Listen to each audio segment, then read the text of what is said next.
የቆዳ ድርቀት ያስቸግረውታል? ምክንያቶች ምን ሊሆኑ ይችላሉ? ዛሬ እነሱ እናያለን። ዶክተር አደራጀው እባላለሁ። የቆዳና አባላዘር ስፔሻሊስት ሐኪም ነኝ። የምሰራው በዶክተር ፌሰል ልዩ የቆዳ ክሊኒክ ነው። የቆዳ ድርቀት የሚያመጡ ምክንያቶች ብዙ ናቸው። አንደኛ ስንጀምር አካባቢያችን ክረምት በሆነ ሰዓት ቆዳችን እንዲደርቅ ያደርጋል። ሙቅ ሻወር ወይም ደግሞ በጣም ቀዝቃዛ ሻወር መውሰድ ሰውነታችን ላይ ያሉ ናቹራል የሆኑ ቅባቶችን ያነሳል። ተጨማሪ ደግሞ ሳኒታይዘር፣ አልኮል ደጋግሞ መጠቀም እንደዚህ ቆዳችን እንዲደርቅ ያደርጋል።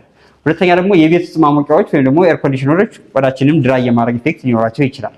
ወደ ሁለተኛው ስንመጣ ደግሞ የቆዳ ችግሮችን ማየት እንችላለን። የቆዳ ስም ወይም አቶፒክ ደርማታይቲስ ካለባቸው፣ ሶሪያሲስ ካለባቸው፣ በዘር የሚመጣ የተፈጥሮ የቆዳ ድርቀት ካለ ወይም ኢክታዮሲስ የምንለው ካለ፣ ለተለያዩ ነገሮች አለርጂ ከሆነ እነዚህም ቆዳ ድርቀትና ማሳከክ እንዲያመጡ ይችላሉ። ሶስተኛው ደግሞ እድሜ ነው። እድሜያችን እየጨመረ በቁጥር በተለይ ደግሞ ከ40 ዓመት እየገፋ በቁጥር ወዛምነት እየቀነሰ ስለሚሄድ ቆዳችን ላይ ሞር ድርቀትና ማሳከክ አብሮ ሊከሰት ይችላል ማለት ነው። አራተኛው ደግሞ ሆርሞን ለውጦች ናቸው። ሴቶች ሲያረጡ ቆዳቸው ይደርቃል። ኤስትሮጅን የሚባለው ሆርሞን ሰውነታቸው ስለሚቀንስ ቆዳቸው ላይ ድርቀት የመፈጠር ነገር ሊኖር ይችላል።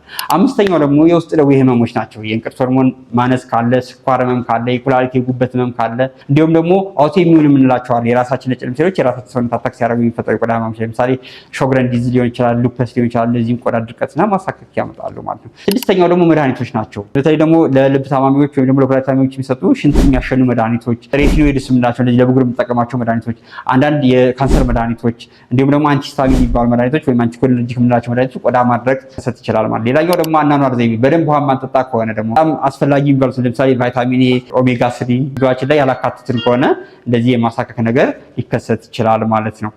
ምልክቶቹ ምን ሊሆን ይችላል የሚለውን ስናይ ሸካራ፣ ፈርፈር እንዲሁም ደግሞ ማሳከክ፣ መሰነጣጠቅ ሊሆን ይችላል ማለት ነው። በፓርቱ ደግሞ የቆዳ ድርቀትን መንስኤውን እንዴት እንለያለን እንዲሁም ደግሞ እንዴት እናክማለን የሚለውን ነገር እናያለን።